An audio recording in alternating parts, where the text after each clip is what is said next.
My husband of 5 years just came out as straight and told me that being with me was a mistake, and now he's acting like the past 5 years of our life never even happened. So my husband, 27M, and I, 28M, have been married for like 3 years and dated for about 2.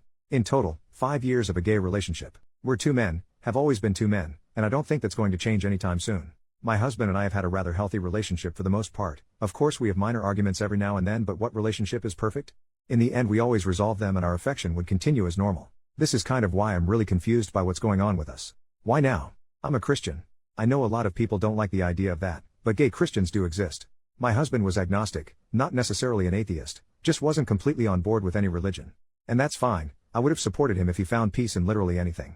He didn't need to become a Christian, and honestly, as selfish as this sounds, I wish he didn't. I know this makes me sound like a terrible person, but he changed so drastically afterwards and I miss the man he used to be. It was a slow start. He asked me about verses from the Bible, we went to church, he even fasted for Lent. Christmas this year was much more than just presents, and I was happy that I had this piece of me to share with him now. I was raised religious and struggled with my identity. If it weren't for other queer Christians, I would have left Christianity. I was glad that I still had these things we could bond over, but it kept ramping up. All of a sudden, he's going to church more than I am, which is perfectly fine, is always carrying a Bible with him, and will randomly cite a verse when we're having political discussions. I've noticed his views have started to shift towards the right as well, and recently retweeted someone saying your body, my choice. You're a twink, women's reproductive rights don't concern you in the slightest? It kept ramping up. He started agreeing with the whole LGB minus the T crowd, and started spewing harmful rhetoric about drag queens as if we aren't friends with a bunch of them. When I told him that drag queens are much less likely to harm children than some pastors, he lost his shit saying I was a heathen and that his friends were right. This is the part that caught my attention. What friends? I asked him what he meant by that, and he started backtracking and just said he was tired and that we should go to bed. I was tired, and arguing didn't seem like it'd do us any good right now, so I put a pin in it and we got ready for bed. Our room has a bathroom connected, and usually we keep the door open. He takes a shower and makes sure to lock it, which was weird but I didn't say anything about it. If he wants to set this boundary down that's fine, but he could at least communicate it, you know? The next day is a Sunday, and he's already out of bed and I'm assuming at church. I get up and got ready, but once I arrived I realized he wasn't there. That confused me, so after the service I called him asking him where he was. He tells me he's in church, but I told him I was here too and didn't see him. He clarifies he means the other church. I'm not going to say the denomination because I don't want to cause any arguments. This was news to me, especially because he never brought it up and still carried our Bible. I told him to send me the address and I'll pick him up so we can get brunch, but he tells me that he doesn't want his friends seeing me. That hurt. I asked him if we could at least meet up and he said he'll see me at home.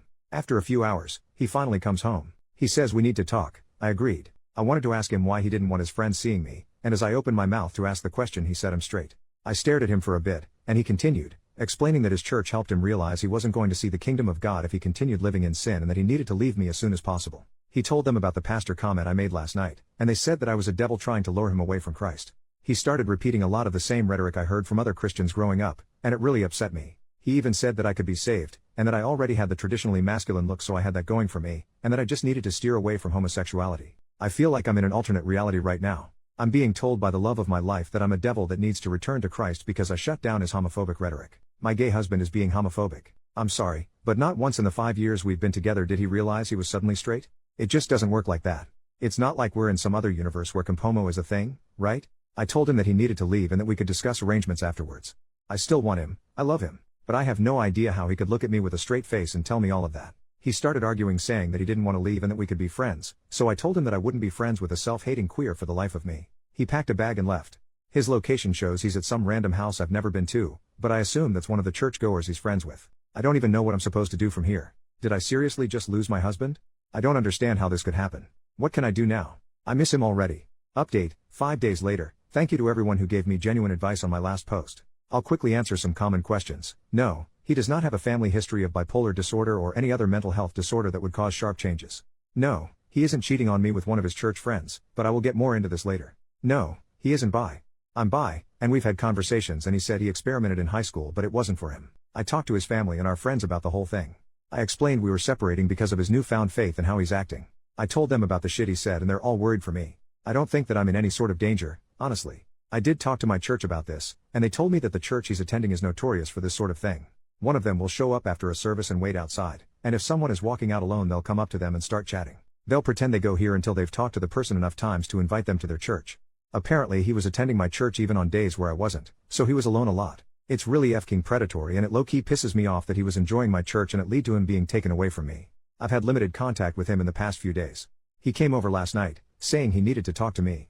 He didn't appreciate me contacting his parents, and assured me that he is fine mentally. I wanted to start asking all the questions I've come up with since he left, but I didn't want to overwhelm him. I know he didn't cheat on me because that was the first question I asked. More so, are you leaving me because there's somebody else? His response was that he didn't want to leave me, but living in sin wasn't what he wanted anymore. How did he figure this out, you ask? After grilling him for an explanation, he finally admitted that he tried to cheat. The guy who kept coming to my church and basically recruited him was apparently so attractive that he would listen to anything he said. So he tried to cheat, failed, and went the full 180 and has decided being gay is the ultimate sin. Not the fact that he tried to have an affair. This is actually going to drive me crazy. Finding out he wanted to cheat but didn't is almost worse, because it's like, seriously? You tried and got rejected? That's embarrassing as shit for you, and doubly embarrassing for me. I asked him if they knew he was married to a man, and he simply told them I was his gay roommate who turned him, and now that he's straight again I've gone off the deep end. He's an actual freaking liar. He showed me some Bible verses, ones that were just blatantly different from the ones in mine, and kept trying to convince me that I need to change too. He said that he still cares about me, and wants to be friends. I asked him what about our actual friends, and he said they're too far gone. He just kept talking and I was done with it. He isn't the man I fell in love with and it pisses me off. He wasn't even dressing the same anymore. Freaking white dress shirt and slacks and the most boring hairstyle ever. He didn't look like my Anthony. The more he talked at me, the more it was clear I didn't want to be with the man he is now. He left, and for the second time in our life, he walked out that door without saying I love you, and I was fine with that. This morning I talked with my lawyer and I am going through with a divorce. After I was done, I stopped by where he was staying and knocked on the door, half wanting whoever owned the place to be there when I gave him the papers, half because I didn't want him coming to my home anymore. When the man opened the door I realized this is who he was talking about, and it took a bit to keep my anger in. I asked for my husband, and when he saw me, the look in his eyes made it clear that he wasn't expecting this out of me. I made it clear to the other guy that I was handing my husband, gay husband, divorce papers, to end our marriage, the gay one between two men. Us, we're those two men. Because I don't know who needs to hear this, but if you wake up next to a man for 3 years out of your life, chances are you are a homosexual. So sorry to break it to you. I won't be able to go into details of the proceedings themselves, but I'm going to completely distance myself from him as best I can. His actions have been horrible on my health, and his family and friends can handle him better than I can. I'm going to miss the man he used to be, but I have my people surrounding me. I'm going to be okay. I hope for his sake he'll snap out of this one day, because the self-hatred isn't healthy, but when he does I won't be there.